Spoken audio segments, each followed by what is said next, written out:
आज हम मिनीलेक India private limited के MPR-D2 डिवाइस पर बात कर रहे हैं। एक multi functional motor protection relay है। हाँ, रिले। तो हमारा मकसद है समझना कि ये छोटा सा दिखने वाला उपकरण असल में करता क्या है, कैसे ये मोटरों को बचाता है और इंडस्ट्री में इसकी क्या जगह है। हाँ, ये बहुत जरूरी है समझना, क्योंकि देखिए ये अक्सर उन बारीक बिजली की दिक्कतों को पकड़ता है जिन पर शायद ध्यान भी ना जाए। अच्छा। हाँ, लेकिन वो नुकसान बड़ा कर सकती हैं। तो यूं समझ लीजिए ये चुपचाप मोटरों की रखवाली करता है, फैक्ट्रियों को चालू रखता है और महंगे खर्चों से बचाता है। तो ये गुमनाम हीरो हुआ एक तरह से। बिल्कुल, ये सीधा सीधा औद्योगिक विश्वसनीयता से जुड़ा है। तो फिर ये असल में किन किन समस्याओं से बचाता है? जो जानकारी हमें मिली है उसके हिसाब से ये मुख्य रूप से फेज फेलियर से बचाता है। सही है।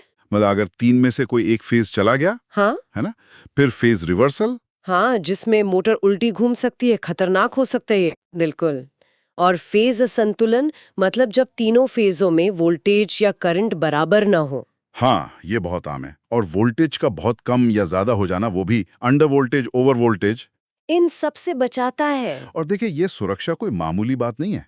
फेज असंतुलन ही ले लीजिए, ये मोटर के लिए वैसा है जैसे मान लीजिए किसी इंसान का एक पैर छोटा और एक बड़ा हो। हाँ हाँ। चल तो लेगा पर लंबे समय में दिक्कत तो होगी, मोटर गर्म होगी, जल भी सकती है। और फिर प्रोडक्शन का नुकसान। जरा सोचिए किसी टेक्सटाइल मिल में मान लीजिए रंगाई हो रही है और मोटर में ऐसी गड़बड़ी आ जाए, ओह। पूरी की पूरी खेप बर्बाद हो सकती है, हजारों लाखों का नुकसान।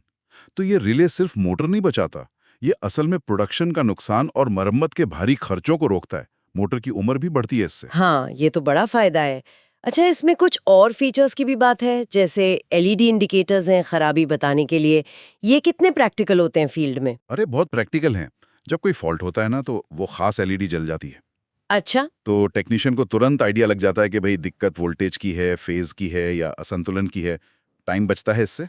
हाँ, मतलब समस्या ढूंढने में आसानी होती है। बिल्कुल। और इसे डिन रेल पर लगाना भी आसान है। इंडस्ट्री में ये स्टैंडर्ड तरीका है कंपोनेंट लगाने का। हाँ, वो तो है। और इसमें ऑटो या मैनुअल रीसेट का भी ऑप्शन है। और सेटिंग्स एडजस्ट करने की सुविधा। हाँ, वो भी है। आप अपनी जरूरत के हिसाब से वोल्टेज रेंज, टाइम डिले, असंतुलन का प्रतिशत, ये सब सेट कर सकते हैं।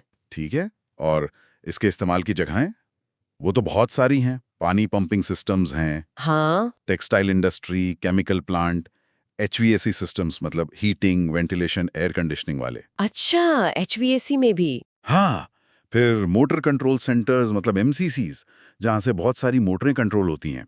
कन्वेयर बेल्ट में, बॉयलरों में, पावर डिस्ट्रीब्यूशन पैनल में, हर जगह जहाँ मोटरें हैं वहाँ इसकी जरूरत पड़ सकती है। ये तो वाकई काफी व्यापक है। ये दिखाता है कि मोटरों की सुरक्षा कितनी जरूरी चीज है। तो संक्षेप में कहें, फायदे तो साफ है। मोटर जलने से बचती हैं, खराब होने से बचती हैं। हाँ। अचानक वाले ब्रेकडाउन नहीं होते, मेंटेनेंस का खर्च कम होता है, काम करने की जगह भी ज्यादा सुरक्षित रहती है। और प्रोडक्शन चलता रहता है बिना रुकावट के। सही। और ये भी है कि सही वोल्टेज बनाए रखने में मदद करके शायद थोड़ी ऊर्जा भी बचाता हो। हाँ, कुछ हद तक कह सकते हैं, क्योंकि मोटर अपनी सही क्षमता पर काम करती है। ओवरलोड या वोल्टेज की गड़बड़ियों का बुरा असर नहीं पड़ता। तो एक तरह से उसे लंबा और सेहतमंद जीवन मिलता है। ये 3 फेज 415 वोल्ट AC सप्लाई के लिए है। तो कुल मिलाकर MPR-D2 एक छोटा पैकेट बड़ा धमाका जैसा है। भरोसेमंद स्मार्ट गार्ड है मोटरों के लिए। हाँ। उनकी सुरक्षा, लंबी उम्र और अचानक आने वाले खर्चों से बचाने के लिए बहुत जरूरी। बिल्कुल।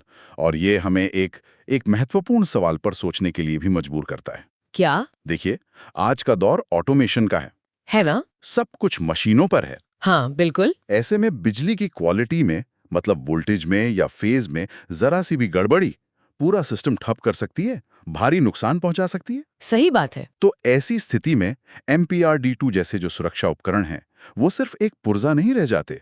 वो असल में प्रोडक्शन की निरंतरता और लागत को काबू में रखने के लिए एक जरूरी निवेश बन जाते हैं। एक निवेश। हाँ।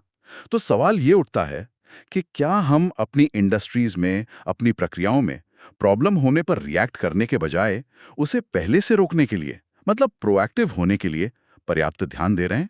ये सोचने वाली बात है।